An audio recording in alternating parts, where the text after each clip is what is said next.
말씀 함께 보겠습니다. 오늘 함께 나눌 하나님 말씀은 사도행전 4장입니다. 신약성경 192면에 있는 사도행전 4장입니다. 사도행전 4장 말씀 중에 사도행전 4장 1절부터 4절까지 말씀을 함께 교독하겠습니다. 사도행전 4장 1절부터 4절입니다. 사도들이 백성에게 말할 때에 제사장들과 성전 맡은 자와 사두개인들이 이르되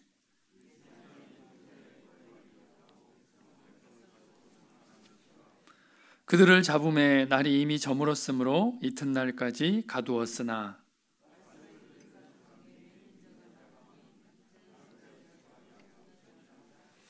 아멘.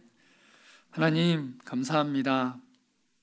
코로나19로 인해서 여러 가지 상황과 여러 가지들이 제약이 되어지는 상황, 그럼에도 불구하고 하나님의 얼굴을 사모하며 하나님의 전을 사모하며 하나님의 은혜를 사모하여 저희가 함께 모였습니다. 매일 새벽 예배를 통해서 하나님을 만나고 함께 모여서 찬양하며 기도하며 하나님의 말씀 앞에 나아가는 것이 얼마나 소중하고 귀중한지 새삼 깨닫게 되는 시간입니다. 그럼에도 불구하고 이 아침에 다시 한번 하나님의 얼굴을 구하며 저희가 주님 전에 나왔습니다. 하늘문을 여시고 한량없는 은혜로 함께하여 주시옵소서. 마땅히 받을 은혜를 부어주시고 또 이 아침에도 하나님의 말씀을 통해서 우리의 삶을 돌아보는 귀한 시간이 되게 하여 주시옵소서. 말씀 앞으로 나아갑니다. 하나님 저희가 듣겠습니다. 말씀하여 주시옵소서. 예수 그리스도의 이름으로 기도합니다. 아멘. 관점이라는 단어가 있습니다. 어떤 것들을 바라보는 시야를 관점이라고도 얘기하고요. 어떤 물건을 바라볼 때 어떤 관점에서 또 어떤 각도에서 보느냐에 따라서 전혀 다른 물건이 되어지기도 합니다. 이것을 인생에 들여다보면 인생의 관점, 조금 어려운 말로는 가치관이라고도 얘기하고 세계관이라고도 이야기를 합니다. 관점. 그만큼 관점은 중요하고 또 그 해석의 틀은 정말 우리의 삶을 전혀 다른 각도에서 보게 합니다. 그래서 통상적으로 우리는 인생을 해석할 때 또 이것을 바라볼 때 권선징악이나 아니면 인과응보라든지 그런 각도에서 우리 인생을 많이 해석하게 됩니다. 특별히 예수님을 믿고 있지만 이 세상이 가지고 있는 가치관과 세계관이 우리의 삶에 굉장히 많이 영향을 미쳐 있는 것을 보게 됩니다. 그래서 어떤 일이 일어날 때 가장 자동적으로 생각하는 것이 인과응보이기도 하고요. 또 이 권선징악이나 또 약간은 불교적인 색채가 많이 들어있는 관점으로 보게 됩니다. 그러다 보니까 우리 삶 가운데 일어나는 여러 가지 일들을 해석하는데 굉장히 좀 난해할 때가 있습니다. 왜냐하면 분명히 인과응보라든지 권선징악이라든지 이런 각도에서는 지금 내가 한 일들이 굉장히 좋은 결과로 나와야 되는데 그렇지 않을 때가 있습니다. 오늘 함께 읽은 사도행전 4장이 바로 굉장히 그런 각도에서 해석을 하면 이해가 되지 않은 본문입니다. 사도행전 4장뿐만이 아니라 사도행전 전체가 어떻게 보면 우리가 가지고 있는 또 통상적으로 해석하는 틀을 가지고는 이해가 되지 않은 그런 성경이 사도행전입니다. 우리는 사도행전 3장에서 사도들이 어떤 일을 행했는지를 알고 있습니다. 그들은 때가 되면은 가서 기도했습니다. 열심히 성전에서 기도했고요. 또 성전으로 기도하는 가운데 나면서부터 걷지 못하는 사람을 구해주기도 합니다. 그리고 예수님의 복음을 정말 목숨을 걸고 전하고 있는 장면을 우리는 사도행전 3장을 통해서 보았습니다. 자, 그렇다면 통상적으로 이런 일들이 있어지면 그 다음에 있어질 것을 우리는 기대하게 됩니다. 열심히 기도하고 열심히 복음을 전하고 선행을 베풀고 또 이적을 베풀고 표적을 베풀었다면 그 다음에 우리가 기대할 수 있는 것은 어떤 것일까요? 사도행전 4장을 우리가 써본다면 예측을 해본다면 아마 그들은 행복하게 잘 살았습니다. 아니면 그들은 부유하게 잘 살았습니다. 아니면 그들은 기도응답 가운데 행복한 삶을 살다가 인생을 마무리했습니다라는 것을 우리는 기대하게 됩니다. 그러나 우리가 알고 있는 대로 사도행전 4장은 그렇게 시작하지 않습니다. 함께 읽었던 대로 그들은 관리들과 제사장들, 그때 당시에 기득권을 가지고 있었던 또 권리를 가지고 있었던 사람들에게 투옥되는 장면이 사도행전 4장 1절부터 시작이 되어집니다. 우리가 통상적으로 알고 있는 또 예측할 수 있는 결과는 전혀 다른 각도에서 시작이 되어지고 있습니다. 사도행전을 찬찬히 들여다보면 이 4장뿐만이 아니라 사도행전이 끝나는 그 순간까지 우리의 예측을 벗어나는 일들이 일어나게 되어집니다. 하나님의 복음을 위해서 힘쓰고 있었던 사도 바울, 사도행전 마지막은 로마에 죄수로 끌려가는 장면으로 끝이 나게 되어집니다.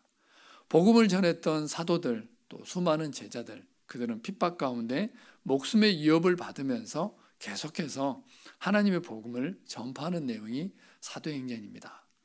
무슨 말씀을 드리고자 하냐면 우리가 생각하는 인과응보나 관선징악이나 이 세대의 가치관으로는 사도행전을 이해할 수 없다는 것입니다.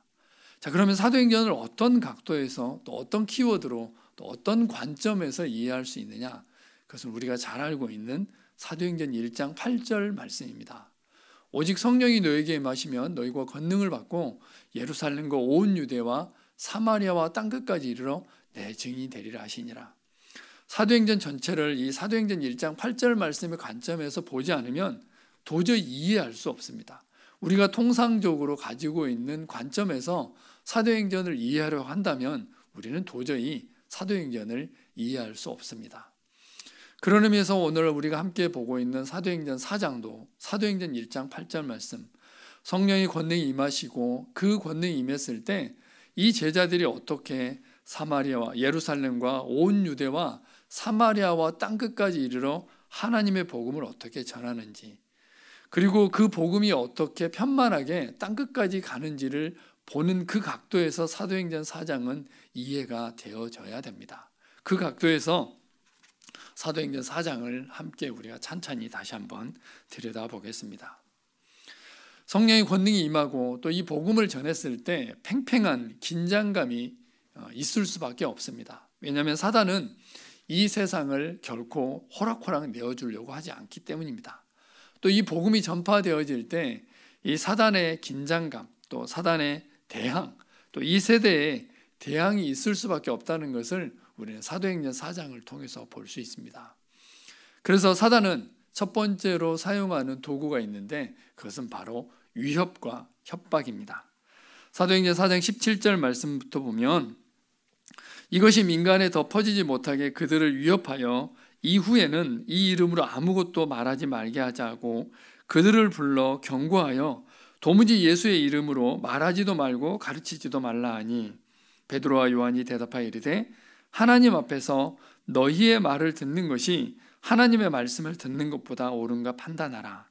우리는 보고 들은 것을 말하지 아니할 수 없다 하니 관리들이 백성들 때문에 그들을 어떻게 처벌할지 방법을 찾지 못하고 다시 위협하여 놓아주었으니 이는 모든 사람이 그 된 일을 보고 하나님께 영광을 돌림이라.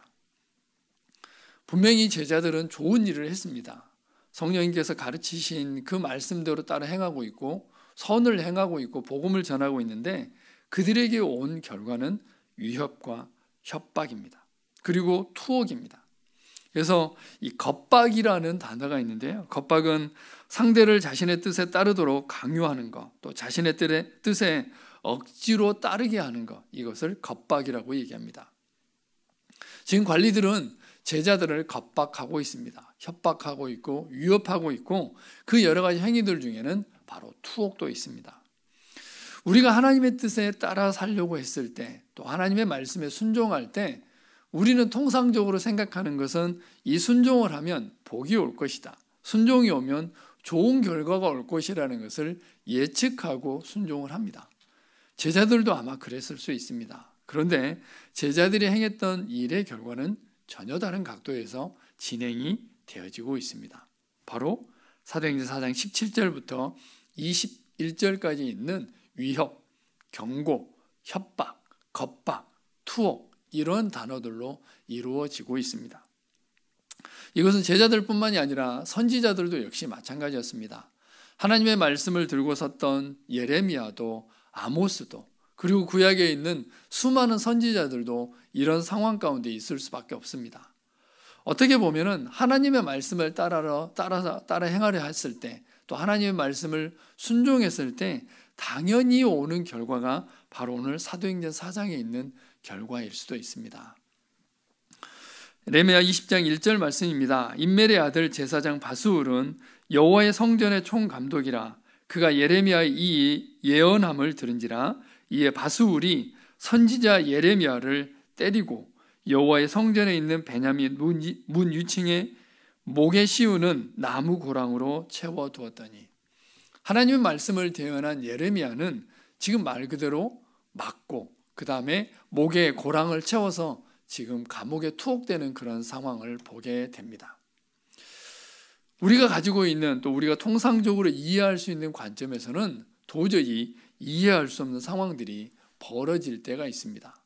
하나님의 말씀을 순종했는데, 열심히 기도했는데, 열심히 봉사했는데 때로는 그 결과가 우리가 전혀 예측하지 못할 때도 예측하지 못한 상황으로 전개가 될 수도 있다는 겁니다.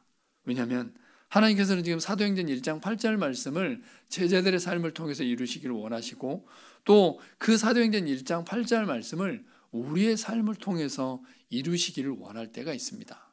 그럴 때 우리는 당황하지 않고, 왜 이런 상황들이 나의 삶 가운데 벌어질까? 또 왜 이런 일들이 나의 삶 가운데 벌어질까라는 각도를, 그것을 이해해 보려고 굉장히 많은 노력을 합니다. 그때 사도행전 1장 8절 말씀이 우리에게 필요합니다. 하나님께서는 나의 삶을 통해서 하나님의 나라를 이루시고, 하나님께서는 나의 인생을 통해서 구속사를 이루어가고 계시기 때문입니다. 통상적으로 가지고 있는 관점으로는 도저히 해석할 수가 없습니다. 유대인들은 끊임없이 하나님의 나라가 확장되어지는 것을 방해합니다. 사단은 끊임없이 우리의 삶 가운데 구속사가 이루어지는 것을 방해합니다. 그래서 이 팽팽한 긴장감 속에서 때로는 우리가 원하지 않은 일들이 일어날 수도 있습니다. 그것이 바로 오늘 사도행전 4장입니다. 그러면 이런 상황을 어떻게 이겨나갈 것인가? 분명히 선을 행하고 복음을 전했는데도 불구하고 우리가 예측하지 못한 일들이 일어날 때, 또 우리가 기대하는 일들이 일어나지 않을 때 이것을 어떻게 이겨나갈 것인가? 사도들은 이런 상황들을 바로 기도를 통해서 돌파해 나가고 있습니다. 사도행전 4장 23절부터 26절까지 말씀을 함께 교독하겠습니다. 사도들이 노임에 그 동료에게 가서 제사장들과 장로들의 말을 다 알리니,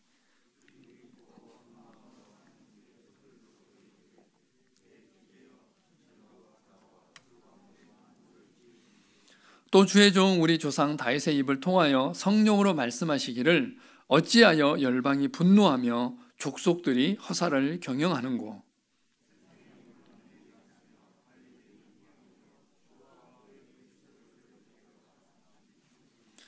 우리는 이 사도행전 4장 23절부터 26절까지를 읽으면 잘 이해가 되지는 않습니다. 이게 무슨 말이지? 그리고 이 성경이 어디에서 왔지? 라는 것을 잘 이해하지 못하지만 유대인들은 주로 시편을 다 외우고 있는 사람들입니다. 그래서 이 기도가 바로 이 내용이 시편 2편이라는 것을 너무나 잘 알고 있습니다. 그래서 사도들이 지금 이걸 가지고 기도를 하고 있는데, 이 시편 2편은 예수 그리스도의 오심, 또 왕으로 오실 예수님을 노래하고 있는 이 시편이 바로 시편 2편입니다. 그래서 시편 2편 1절 말씀 보면, 어찌하여 이방 나라들이 분노하며 민족들이 헛된 일을 꾸미는가?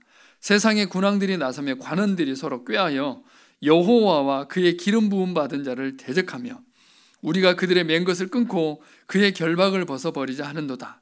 하늘에 계신 이가 웃으시며 주께서 그들을 비웃으시리로다. 시편 2편 4절 말씀입니다. 군왕들이 하나님을 대적하고 또 하나님의 오심을 방해할 때 하나님께서 위에서 보시면서 비웃고 계신다라는 내용이 바로 시편 2편 말씀입니다. 사도들은 이 말씀을 인용하면서 하나님은 이런 하나님이시지 않습니까? 군왕들이 하나님을 대적할 때, 열방의 왕들이 하나님을 대적할 때 하나님은 위에서 비웃으시고 당연히 하나님의 역사를 이루시는 하나님이시지 않습니까? 라고 지금 제자들은, 사도들은 그 하나님께 기도하고 있습니다. 그래서 4장 24절 말씀 보면 대주제여 천지와 바다와 그 가운데 만물을 지으신 그 하나님께 기도합니다. 자, 그러면 그 다음 기도 내용 우리가 한번 예측을 한번 해볼까요? 핍박받고 위협받고 어려운 가운데 있다면 우리의 기도 제목은, 나의 기도 제목은 어떤 기도 제목일까요? 아마 통상적으로는 그렇게 기도할 겁니다. 하나님, 빨리 이 고난이 지나가게 해주세요. 하나님, 이 모든 상황과 여건들이 빨리 해결되게 해주세요 라고 하는 것이 통상적으로 있어지는 기도 내용이지 않을까 싶습니다. 근데 제자들은 전혀 다른 기도를 합니다. 4장 29절부터 31절까지 말씀인데요. 주여, 이제도 그들의 위협함을 굽어 보시옵고 또 종들로 하여금 담대히 하나님의 말씀을 전하게 하여 주시오며 손을 내밀어 병을 낫게 하시옵고 표적과 기사가 거룩한 종 예수의 이름으로 이루어지게 하옵소서 하더라. 빌기를 다음에 모인 곳이 진동하더니 무리가 다 성령이 충만하여 담대히 하나님의 말씀을 전하니라. 지금 제자들이 하고 있는 기도는 우리의 예측을 벗어나고 있는 기도입니다. 하나님, 지금 저 사람들이 우리를 핍박하고 있고 우리를 투옥했는데 정말 우리의 마음 가운데 강하고 담대한 마음을 주셔서 하나님의 말씀을 더욱더 힘있게 전달하게 해주십시오. 이런 핍박이나 위협은 우리에게 아무런 문제가 되지 않습니다. 더 많은 표적과 기사를 행하게 하시고 하나님의 말씀이 더욱더 흥왕케 되게 해주십시오라고 지금 제자들은 기도를 하고 있습니다. 달리 생각하면 사도행전 1장 8절 말씀을 정말 충실하게, 정말 분명하고 명확하게 행할 수 있도록 하나님 우리에게 힘을 주십시오라고 제자들은 기도를 하고 있습니다. 이 모든 상황과 여건이 사도행전 1장 8절 말씀을 중심으로 해서 이루어지고 있는 것을 우리는 사도행전 4장 말씀을 통해서 볼 수 있습니다. 위협, 협박이 있을 때 그들은 기도했고 기도의 내용은 바로 이런 내용이었습니다. 또다시 이 위협과 협박, 하나님의 나라가 확장되어지는 것을 방해하는 요소들을 이겨나가는 방법을 사도행전 4장에 다시 한번 얘기를 하고 있습니다. 그것은 바로 공동체입니다. 사도행전 4장 32절 말씀입니다. 믿는 무리가 한 마음과 한 뜻이 되어 모든 물건을 서로 통용하고 자기 재물을 조금이라도 자기 것이라 하는 이가 하나도 없더라. 사도들이 큰 권능으로 주 예수의 부활을 증언하니 무리가 큰 은혜를 받아. 우리가 여기에도 역시 우리의 예측을 벗어나게 하는 것이 있는데, 만약에 핍박이 있으면, 투옥이 있으면, 만약에 겁박이 있으면 통상적으로는 그 단체나 그 공동체가 무너지게 되어 있습니다.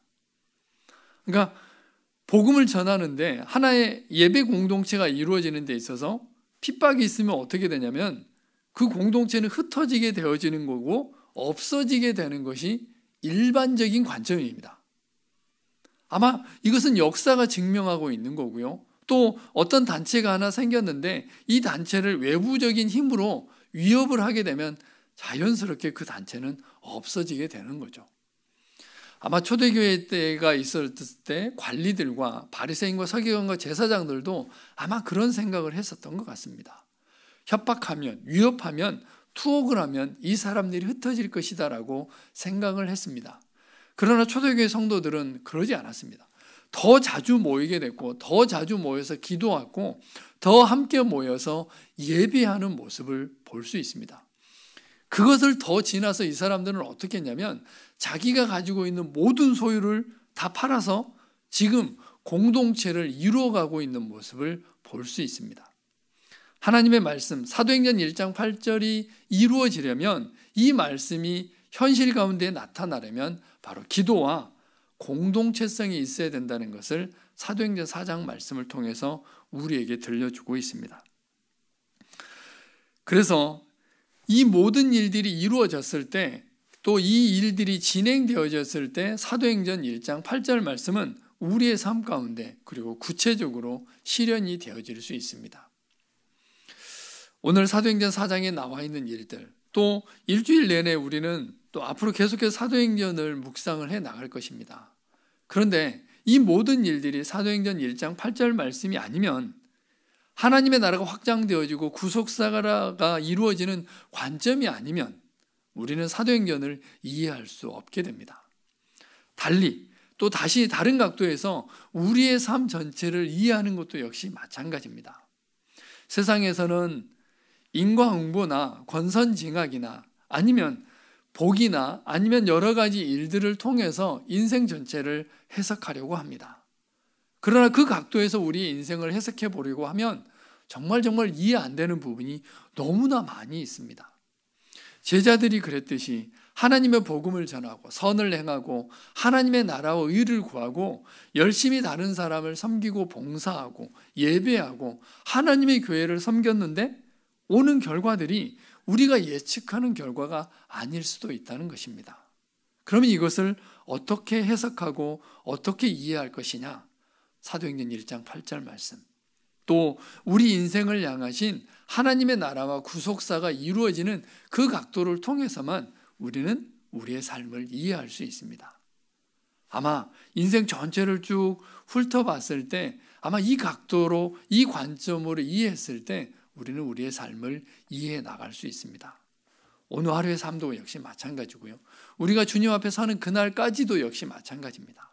우리는 열심히 하나님의 나라와 의를 구할 것이고 하나님의 구속사를 이루어 갈 것입니다. 그럼에도 불구하고 우리가 예측하지 못하는 결과가 올 때, 우리가 예측하지 못하는 여러 가지 일들이 벌어질 때 우리는 또 다른 각도가 필요합니다. 바로 가깝게는 사도행전 1장 8절 말씀, 더 멀리는 하나님께서 우리의 삶 가운데 이루어지시는 하나님의 나라, 또 구속사가 어떻게 이루어지는지를 우리는 그 각도에서 우리 인생을 해석할 필요가 있습니다.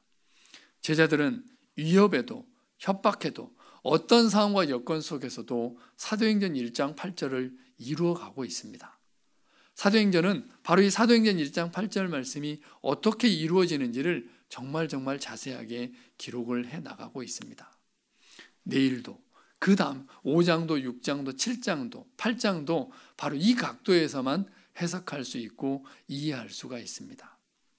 오늘 하루의 삶, 더 나아가서 일주일의 삶, 우리 평생의 삶도 역시 마찬가지입니다. 많은 일들이 있고 또 많은 사건들이 있지만 이 각도에서 해석하고 이해했을 때, 또 그 각도에서 우리가 기도했을 때 우리는 이해할 수 있고 또 다른 기도 제목을 가지고 하나님 앞에 나아갈 수 있습니다. 오늘의 삶을 살아나갈 때 하나님의 나라와 의를 구하고 또 하나님의 구속사를 이루어나가는 우리의 모든 삶이 되기를 간절히 소망합니다. 하나님 감사합니다. 힘들고 어려운 상황, 그럼에도 불구하고 하나님 전에 나와왔습니다.